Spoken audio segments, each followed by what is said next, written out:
All right, so since I am traveling, थोड़ा सा noise का issue हो सकता है because I am sitting inside my hotel and recording things now.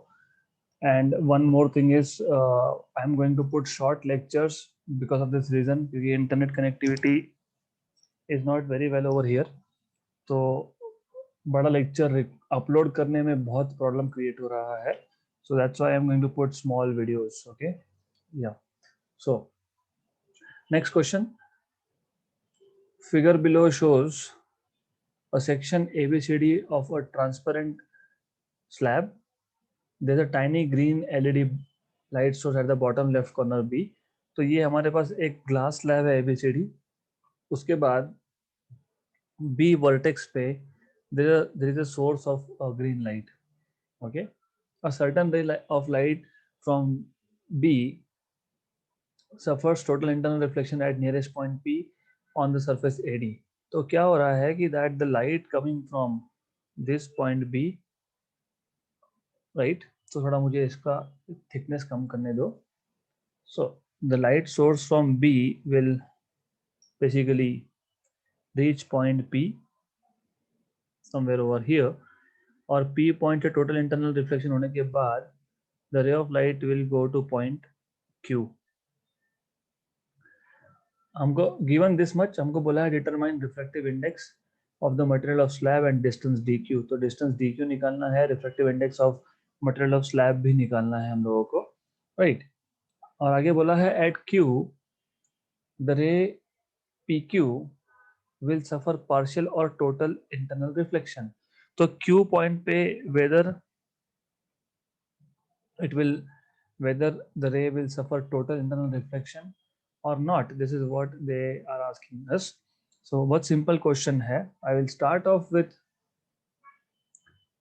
explaining you the basics of this particular thing. If you know, and this angle over here is 90, ये जो 90 degree का angle है, यहाँ पे ये 90 डिग्री का angle है, और ये जो साइड है this side is also 3 centimetre, ये 4 सेंटीमीटर और ये 5 सेंटीमीटर है, right? Because by Pythagoras theorem you can find out. So I will just write from Pythagoras theorem.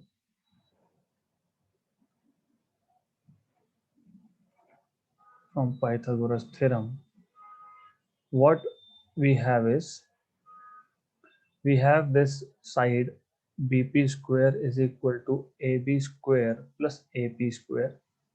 So this happens to be 3 square plus 4 square, that is basically 25. Therefore BP will be equal to 5. तो हमको BP मिल जाएगा 5, right? इसका मतलब जो Pythagoras theorem है BAP, इसके sides है 3:4:5 ratio में. Therefore in right angle triangle, in right angled triangle,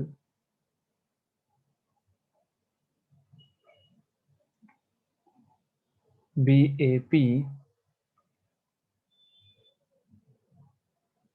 sides are in the ratio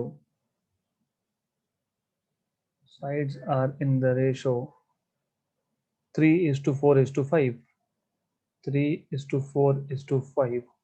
तो आपको पता होना चाहिए in such cases जहाँ पे रेशो 3:4:5 है, in that cases you should know angle so formed are, ये एंगल बनेगा आपका 53 डिग्री का, ये एंगल बनेगा आपका 37 डिग्री का. And then if I draw this normal here, मैं एक काम करता हूँ, पॉइंट P पे मैं नॉर्मल ड्रॉ कर लेता हूँ. So this is that normal, okay, and let me give it some name. इस नॉर्मल को मैं N बोल देता हूँ, लेट अस से. और ये जो एंगल है ये क्रिटिकल एंगल है IC.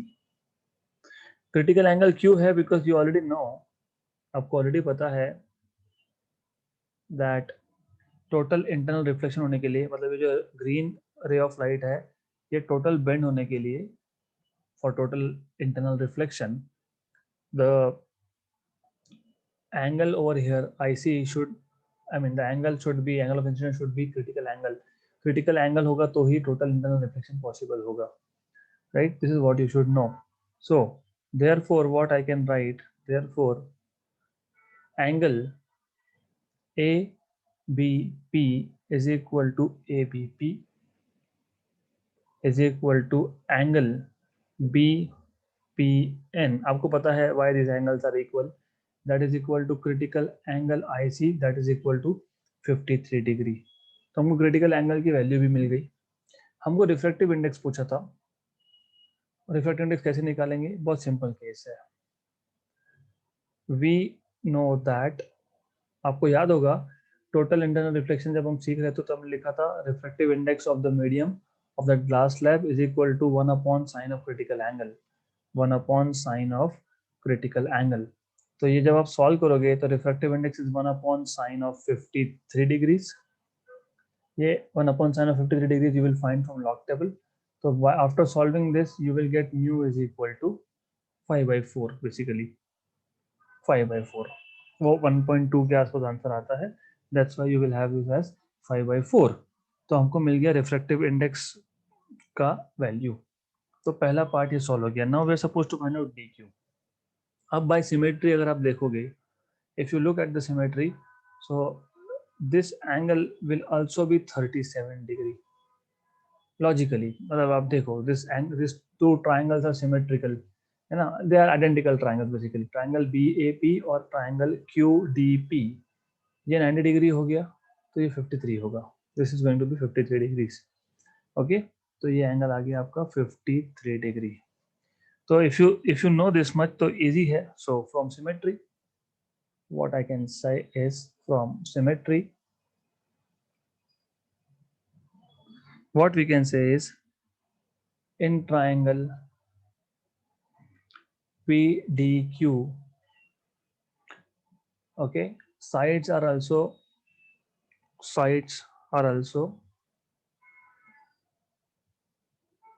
in the ratio 3:4:5, since angles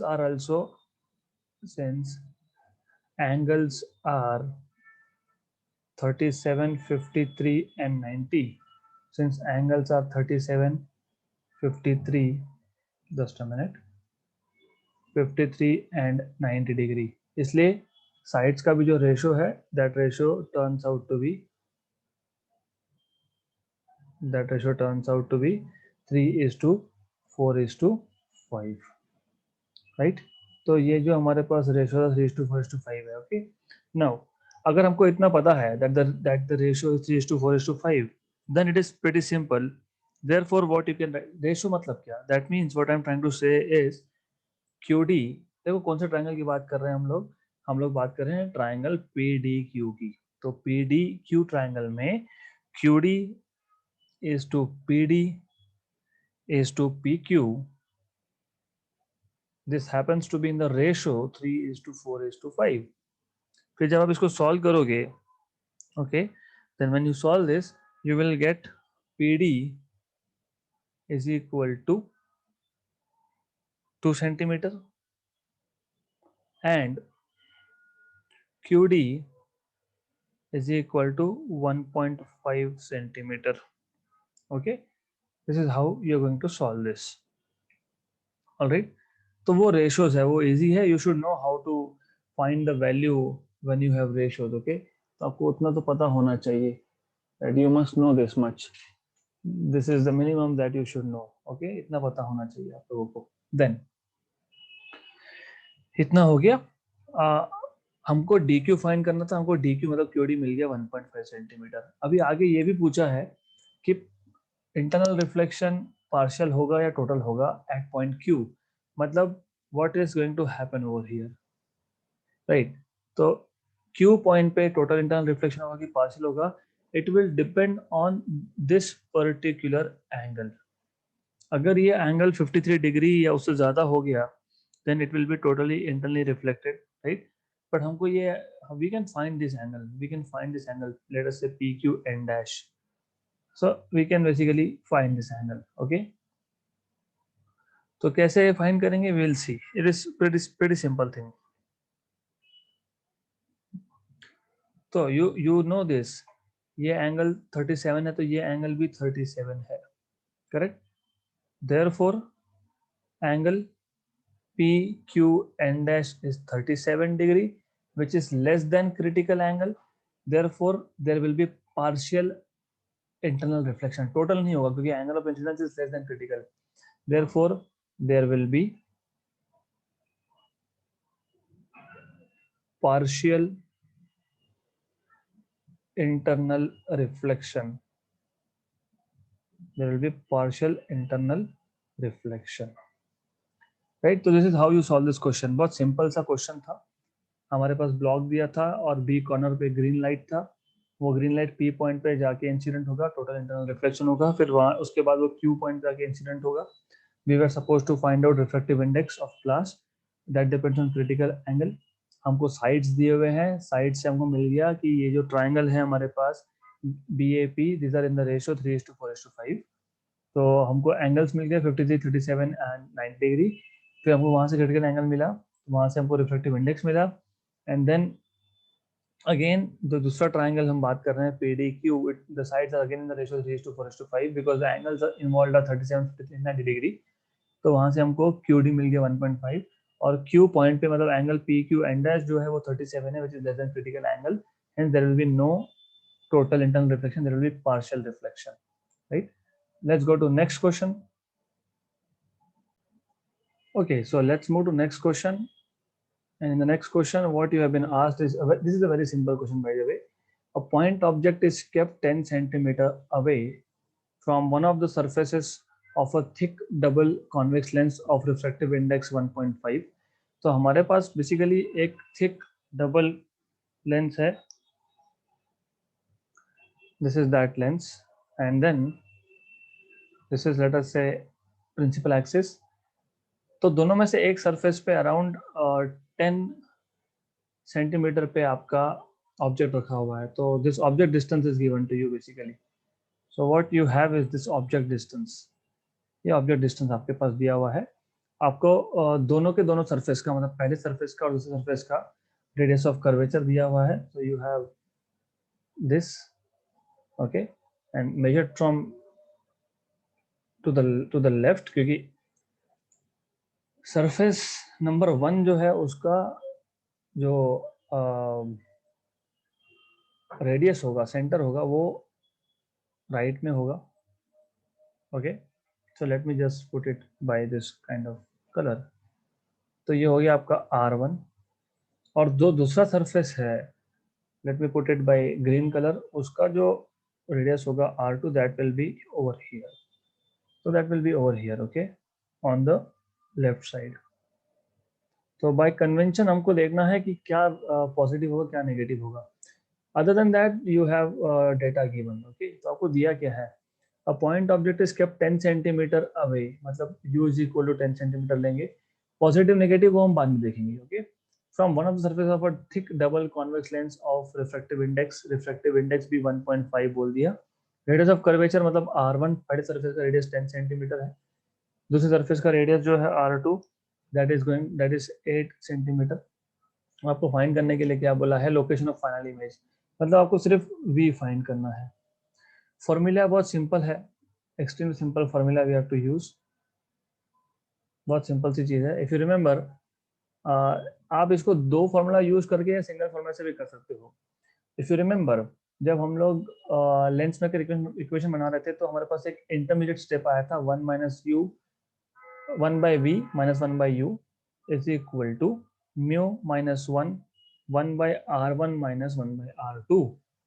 तो या तो आप ऐसा सॉल्व कर सकते हो या फिर आप बोल सकते हो कि 1 by f is equal to mu minus 1 by r1 minus 1 by r2, and then you can say 1 by f is equal to 1 by v minus 1 by u. But I think it's waste of our time. तो हम लोगों को अगर याद है intermediate step, मतलब ये formula याद है हमको, तो will directly go with this formula. तो हमको याद है 1 by v minus 1 by u equal to mu minus 1 into 1 by r1 minus 1 by r2. Now if I use sign conventions, so using sign conventions, if you use this sign convention, हमको पता है u जो है negative है, r1 जो है वो positive है, r2 जो है वो नेगेटिव है। ओके, v तो फाइंड ही करना है, उसके लिए तो मैंने आपको बताया था जो चीज फाइंड करनी है you don't use sign convention for that. 1/v minus of minus 1/u, mu minus 1, 1/r1 is positive, minus of minus r2 आ जाएगा, 1/r2 का नेगेटिव आएगा, right. Then you have to substitute values, 1/v plus u की value 10 है क्योंकि minus minus plus हो गया, 1.5 minus 1 आ गया, 1/r1 की वैल्यू 10 है, माइनस माइनस प्लस 1/8 आ जाएगा ये आपका। तो you have to solve this, okay. So 8 + 10, 18/80 into 0.5, 18/80 into 0.5 और यहाँ पे 1/10। तो आफ्टर सॉल्विंग ऑल, सब सॉल्व करने के बाद you should get the value of v as 80 centimetre. तो वो आती है वैल्यू, ओके, 80 सेंटीमीटर की वैल्यू आपको मिलती है। You have to just solve it properly. So the question was extremely simple. There's nothing in this question. सिर्फ एक फॉर्मूला याद होना चाहिए था आपको. That's it. Okay. So in this question, a monochromatic ray of light is incident at 37 degree on an equilateral prism. Important है ये word. Equilateral prism का मतलब होता है कुछ. So we have this prism. Okay. Let's assume this is an equilateral prism. मान लेते हैं. ठीक है, ये equilateral prism ऐसा मान लेते हैं. Equilateral prism है मतलब ये जो angle of prism है A, so if I write down the given quantities, then I can say A is equal to 60 degree, है ना? If it is an equilateral prism, I mean, so refractive index दिया है आपको you have been given values of refractive index of material of prism, आपको angle of incidence दिया है, angle of incidence 37 degree दिया है, and what is angle of incidence? If you remember, हम लोग normally यहाँ पे एक नॉर्मल ड्रॉ करते हैं, यहाँ पे नॉर्मल ड्रॉ करते हैं. So basically what happens is any ray of light will incident over here like this, और ये जो एंगल आपका बना है this is angle of incidence 37 degree. तो this is what is given to you. आगे क्या बोला है? आगे आपको बोला है कि reflective index of material of prism glass का, मतलब मैं इसको सेकंड मीडियम मान लेता हूँ और बाहर फर्स्ट मीडियम मान लेता हूँ यार को. तो μ2 आपको दिया हुआ है 3/2. ओके, ये इतना आपको दिया हुआ है. You are suppose to find out, आपको फाइंड क्या करना है? आपको फाइंड करना है एंगल ऑफ इमर्जेंस E, ये पहला. Then what else you are suppose to find is angle of deviation, that is delta. ये दो चीजें फाइंड करनी है पहले केस में. देन उन्होंने बोला है if the angle of prism is adjustable, मतलब ये सबसे पहला जो आपका मोर और लेस यहाँ से लेके तो यहाँ तक का जो पार्ट था that is case 1 for an equilateral prism. Okay, angle of incidence 37 degree है, रिफ्रैक्टिव इंडेक्स आपका जो है वो 3/2 दिया हुआ है उन्होंने, राइट. ओके, देन आपको ये दो चीज फाइंड करने के लिए बोला है. अब आगे बोला है in if the angle of prism is adjustable, अगर मैं ये एंगल ऑफ प्रिज्म जो है उसको चेंज कर सकता हूँ, what should be the value of emergent, what should be its value for emergent ray to be possible for the same angle of incidence. मतलब एंगल ऑफ इंसिडेंस को हम लोग फिक्स कर देते हैं, right. Same angle of incidence, A की value क्या होनी चाहिए? अभी देखो what they are trying to say in second case. I show you with this green colour light. What they are trying to ask you in second case कि पहले case में क्या था? The ray of light went like this, the one I am showing in red color. So the ray of light went something like this. ऐसा आ गया ray of light. Okay, correct. Now in case 2 में what they are asking you is कि अगर हमारे पास एक prism है which is no more equilateral, क्योंकि आपने एंगल चेंज कर दिया, उन्होंने बोला है A is adjustable. तो this angle is now, let us say, a dash. ये a dash angle है. Okay, and for this a dash angle, what is happening is this: a ray of light is coming, it is going something like this, and it is just emerging out. So it is something like that, just emerging out. मतलब angle of emergence in this case is 90 degree. तो ये जो यहाँ पे जो angle बनने वाला है, angle of emergence in case 2 of the question, E is equal to 90 in case 2 of the question. And what they have told you कि सेकेंड केस में भी आपने एंगल ऑफ एमरजेंस चेंज नहीं किया, आपने सिर्फ एंगल ऑफ प्रिज्म चेंज किया है.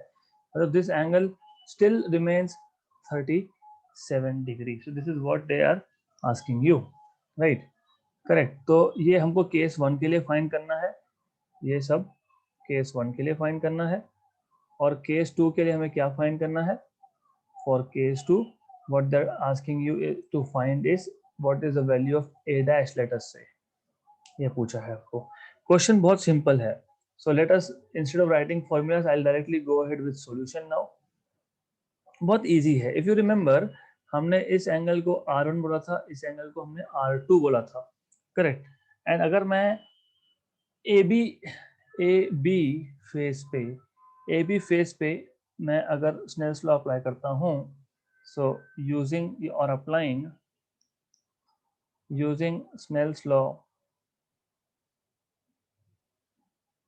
on AB, what you have is mu is equal to sin I by sin R 1,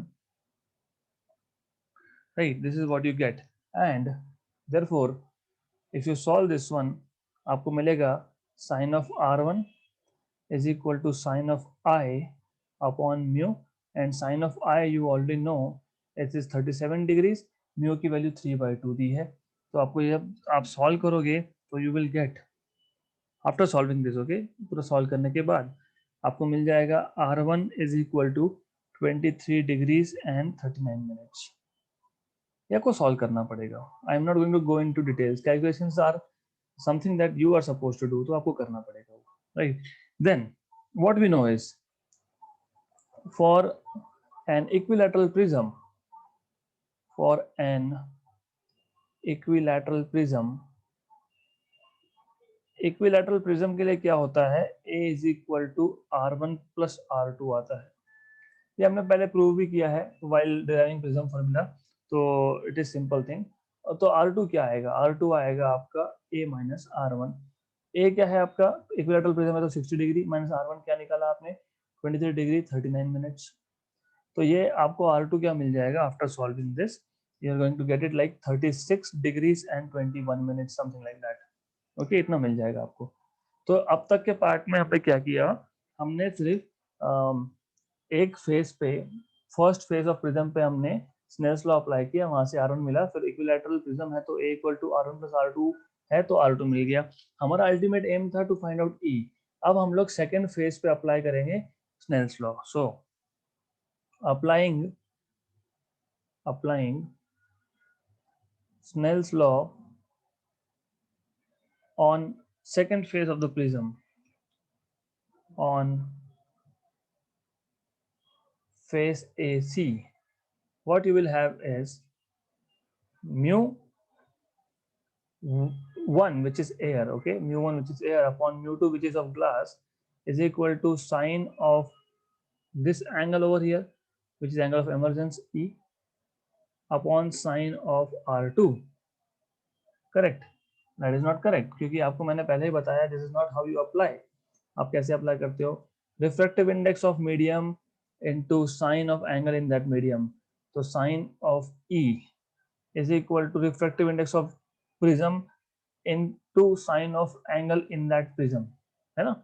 मैंने बताया आपको, this is Snell's law. mu1 refractive index of medium 1 into sine of angle in medium 1 that is E, क्योंकि हम AC face पे apply कर रहे हैं, right? That's why. Therefore mu1 की वैल्यू तो 1 है क्योंकि एयर है, तो आपको mu2 मिलेगा वापस से. mu2 मिलेगा आपको sin E by sin R2. So you will get this as sin E by sin R2. So you have to just solve this. So it's not a big deal basically, आपको solve करना है. तो in short what you will get is, आपको sin E से मतलब है ना, तो हमको साइन ई मिल जाएगा म्यू टू हमने फाइंड कर रखा है, mu two is given also not we have found but 3/2 उसकी वैल्यू ही है म्यू टू की, that we already know. And R2 हमने निकाल लिया, तो R2 की वैल्यू क्या है 36 degree 21 minute, and this you will obtain from log table.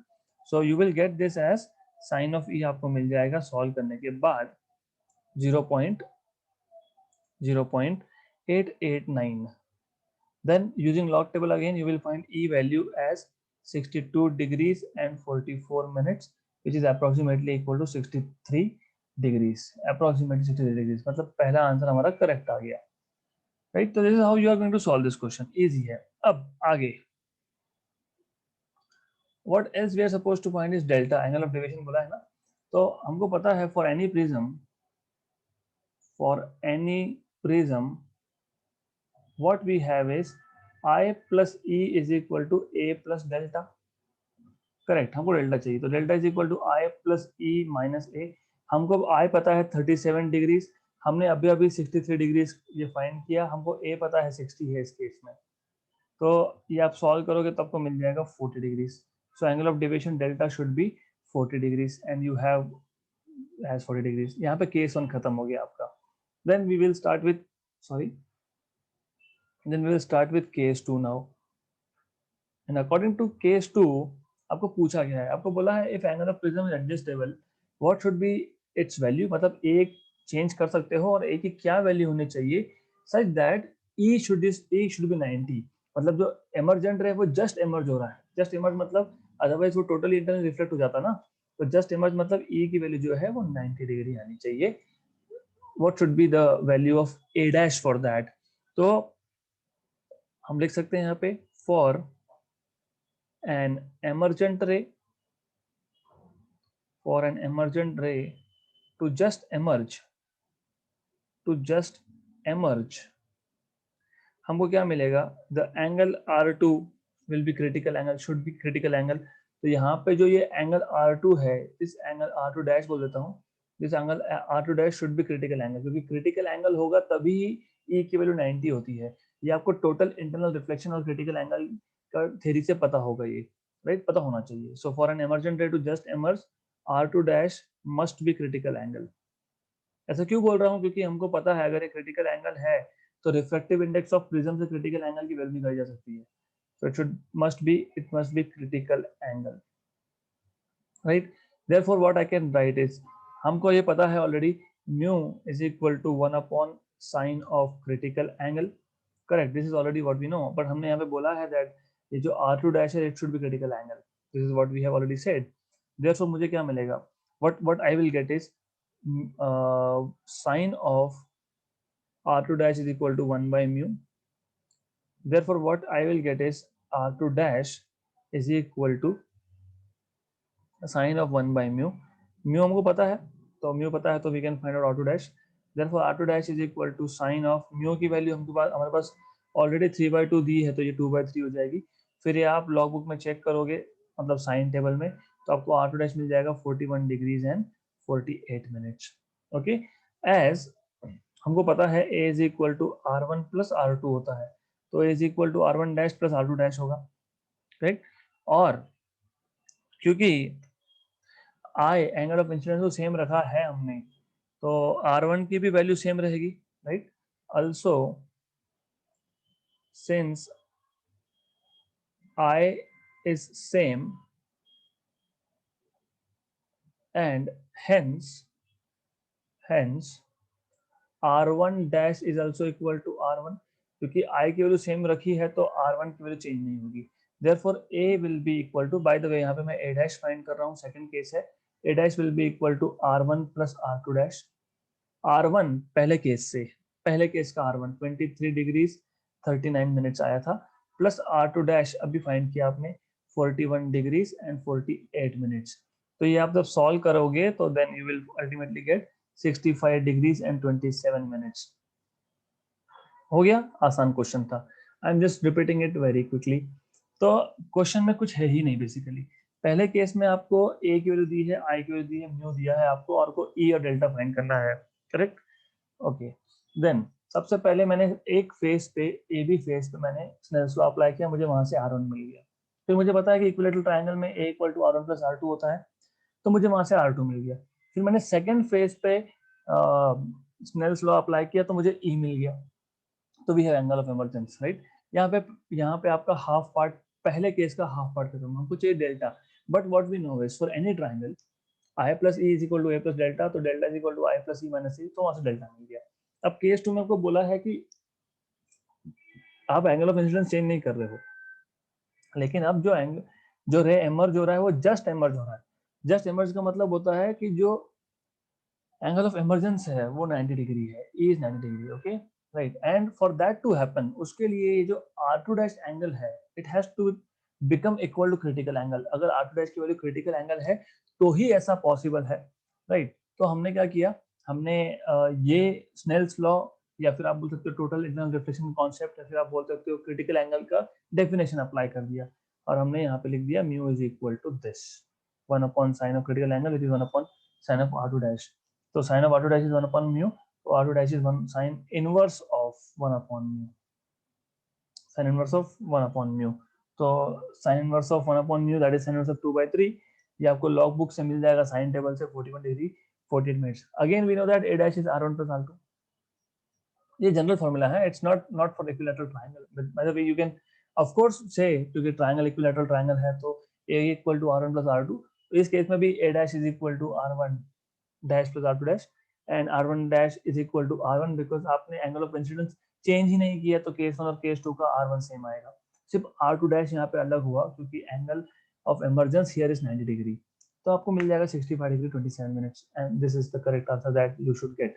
65 degree and 24 minutes आ रहा है हमारा, अराउंड 27 मिनट्स आ रहा है, इज मोर और the same thing, right. So I'll be back with more questions, but I have to make, unfortunately I have to make small videos because here is a lot of problem with electricity. कभी भी बीच में electricity जाता है तो my recording goes away, so I will be recording and uploading small videos.